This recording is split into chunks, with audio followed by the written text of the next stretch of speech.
What's going on, Phantom Force and Cleveland Cavaliers fans alike? This is Phantom Base coming at you with our Week 4 team prep for the Baltimore Oriolus. This, we are, and I just kind of tripped over that a little bit. But anyway, we are prepared to make our comeback. We've been kind of struggling the past few weeks with our narrow loss against Kyle. Again, yeah, it's still a great match. I can't complain about it. The damage roll, yeah, it sucked and cost us the game, but that's okay because we still played incredibly well, and I know that we can do it again this time. So, CJ is an incredible battler, and his team will show up right here. And my oh my, look at that craziness. He has Sylveon, Tornadus Therian, Salamence, Tentacruel, Mesprit, Spiritomb, Electros, Volcarona, Cryogonal, Breloom, and Megastelix. And we are bringing the 6 Pokemon on our team that we believe can best handle his team as a whole. And we're going to start out with what is going to be one of our win conditions. It is going to be G-Day, the Gyarados, our Chesto Berry Intimidate Gyarados, Rocket Waterfall, Ice Fang, Dragon Dance, and Rest. And 244 in HP, 204 in speed, and 60 in special defense. We are going careful nature because that allows us to live many hits. The defense drop, or the attack drop for everyone else, pretty much allows us to be a +1 defense, which essentially puts us close to right at about the same amount of, actually would put us right about at 150 defense if you do kind of a calc with that, which is kind of close to where our SPDEF is. And 204 speed after allows us to do what we're about to explain. This is literally meant to set up and sweep his entire team. After one Dragon Dance, we outspeed his entire roster, and that would be his Tornadus Therian. After 2 Dragon Dances, we outspeed his entire Scarf team, and that is what we are looking for, because what we can do is Dragon Dance once. If he goes out into say he goes out into Spiritomb, that allows us to go for a second Dragon Dance as he goes for like a Sucker Punch or a Pursuit or something crazy, or a Will-O-Wisp was what I would expect him to do. And then we go for a Rest and then pop the Chesto Berry as he decides to go for a Pursuit if he decides to swap out. If he thinks that we're going to swap out. And then we're at +2, we've healed up, we have no burn, we click Waterfall, we start killing things off. Because unless he's an Intimidate Salamence, which I don't think is possible because Scarf Moxie Salamence kind of runs through our team, or it looks like it could, as well as suspect Sylveon, and that was what I prepped for. Now, with the investment that we have, after we get to +2 in speed and attack, we are going to run through his entire team. The only thing that can literally sit in front of us would be a Tentacruel, and even that can't do a whole lot. It would have to get a poison off on us, and all we have to do is sit there and click Rest again. So, it's the only other thing that would be able to do a decent amount of damage to us would be a Cryogonal, but that would be a Freeze Dry. That's why we have the special defense investment, and also that allows us to essentially OHKO it and yeah, that'd be about it. So, Gyarados is a big win condition for us this week. Notice we are not bringing a Mega because his team matches up so well against Mega Gallade.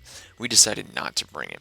Now, on the other hand, we did bring Sean Spencer, the Assault Vest, especially defensive Regenerator Amoonguss. With Sludge Bomb, Giga Drain, Foul Play, Clear Smog. Sounds like the same set as last week, right? Wrong. It's because we're max HP, we are 204 in SPDEF, 24 in Special Attack, and 28 in defense. 28 in defense allows us to live a Banded Outrage from at +1 from the Salamence. So if he's killed something off with Outrage and he's banded into it rather than scarfed, we can live 1 Outrage and click Foul Play and essentially kill the thing, or at least cripple it severely, or click Clear Smog and get rid of its attack boost, which would be incredibly useful.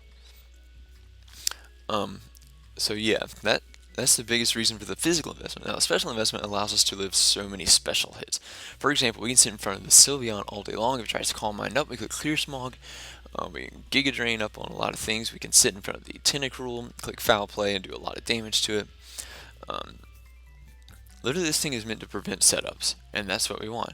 Victini is our choice banded V-created Volt Strike Dazzling Gleam and U-turn. Very interesting set for a naughty nature with max attack, max speed, 4 in defense. The Dazzling Gleam allows us to not sit there and be pursuit trapped by the Spiritomb. If we can foresee that he's going to switch into Spiritomb or even the Salamence, we click Dazzling Gleam and that can 2-hit KO both of them, which is great, crazy awesome. Unless the Salamence is bulky, which I'm kind of wary of, but it doesn't matter because we also have Dairy King the Togetic, who is our EV Serene Grace user with Dazzling Gleam, Baton Pass, Wish, and Heal Bell. Heal Bell is in case Gyarados does get statused, and we have to let him come back. That is our way of getting him back and potentially resetting up. So, Dazzling Gleam is a 2 with the investment we have, which actually is none in special attack. Dazzling Gleam is a 2-hit KO on a non-specially defensive investment, or non-specially defensive Salamence.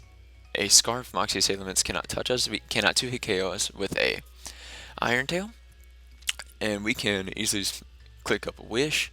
We can click Dazzling Gleam. And we can literally sit in front of the thing and just let it attempt to attack us. However, as soon as it gets a defense drop, we do have to swap.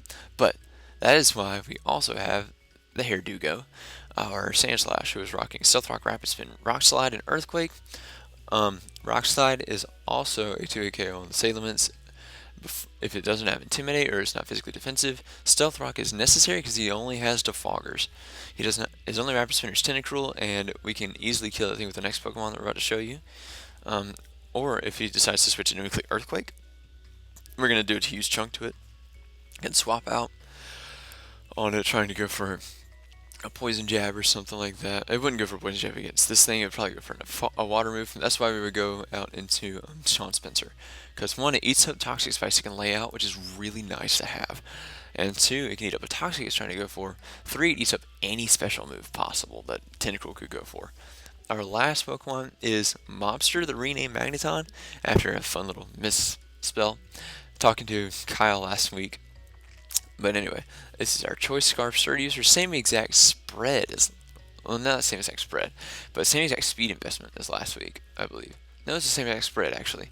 Volt Switch, Flash Cannon, Hidden Power, Fire, and Thunderbolt instead of Tri-Attack. Because he has a Spiritomb, we don't want to risk us being blocked into Choice into Tri-Attack and him being able to switch into Spiritomb for free.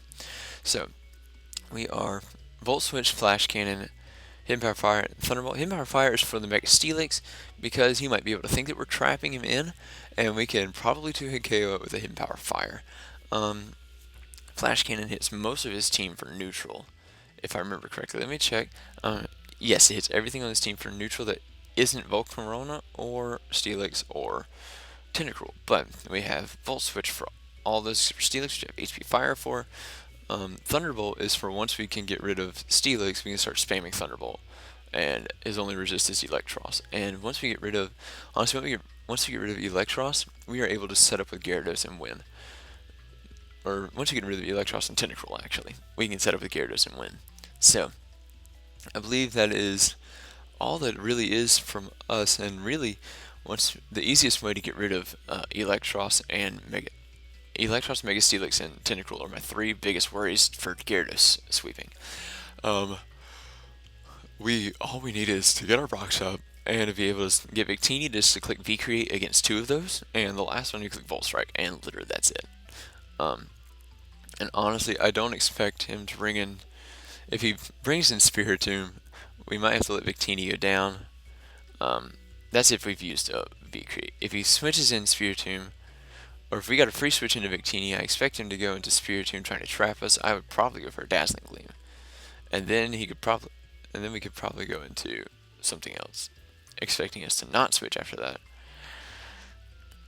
And we have a little bit, the tiniest bit of defense investment, but that's for a whole, just to not waste those last 4 EVs, and I can't put in HP because of the fact that he could potentially Leech Seed us with the Breloom. Sean Spencer also walls Breloom to Timbuktu and back. Kills it with Sludge Bomb.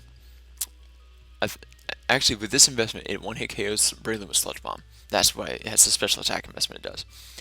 And we cannot be Spored, we cannot be Leech Seeded, and we cannot be 2-hit KO'd by 5 hits from Bullet Seed, and we cannot be killed by an HP flying either. So, that all being said, I know this is crazy team prep, but really, like I said, our win conditions here are going to be Victini and Gyarados. Victini is just meant to punch holes, get rid of the things that wall Gyarados, and then let Gyarados do the rest. Um, a potential backup win con could be our Magneton, but yeah. So that's probably going to be it for us. Thank you so much for watching. If you guys appreciated the team prep, make sure you smash that like button. And please keep rooting for your Cleveland Cavaliers to make their comeback. And if that's all it's been from me, this has been Fan and Base. I'll catch you guys next time. Bye, guys.